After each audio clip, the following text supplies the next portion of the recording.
नमस्कार मित्रों, मैं doctor Mahendra Bhushan Pateria, consultant gastroenterologist, gastro care hospital Bhopal से।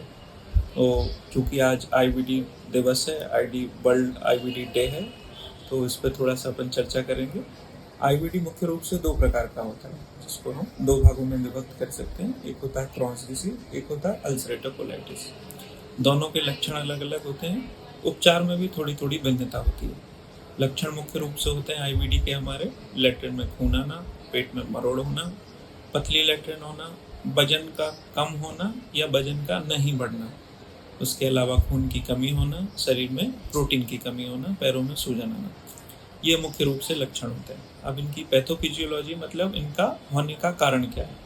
तो कारण मुख्य रूप से मल्टीफैक्टोरियल मतलब बहुत सारे कारण होते हैं। जेनेटिक्स भी इन्वॉल्व होती है, एनवायरमेंटल फैक्टर होते हैं और कुछ हमारी इम्यूनिटी होती है। एक प्रकार से इनको हम ऑटोइम्यून डिसऑर्डर मानते हैं।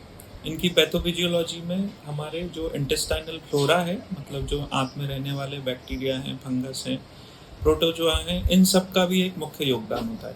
योगदान ऐसे होता है, अगर ये हमारा फ्लोरा अल्टर हो जाता है तो हमारा प्रतिरक्षा तंत्र आंत के कोशिकाओं के खिलाफ काम करने लगता है, जिससे आंत में छाले होना, सकरापन होना, ये सारे लक्षण उत्पन्न होना शुरू हो जाते हैं।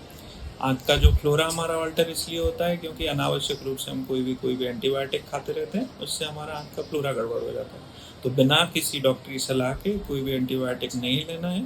और प्रोबायोटिक, जिनको हम बोलते हैं, प्रोबायोटिक मतलब गुड बैक्टीरिया, फ्रेंड बैक्टीरिया, जो हमारी आंत में हमारे आंत के उपापचय को ठीक करते हैं, आंत की लोकल इम्यूनिटी को ठीक करते हैं। तो गुड बैक्टीरिया का इनके प्रिवेंशन में, साथ साथ ट्रीटमेंट में भी, इलाज में भी इनका योगदान होता है।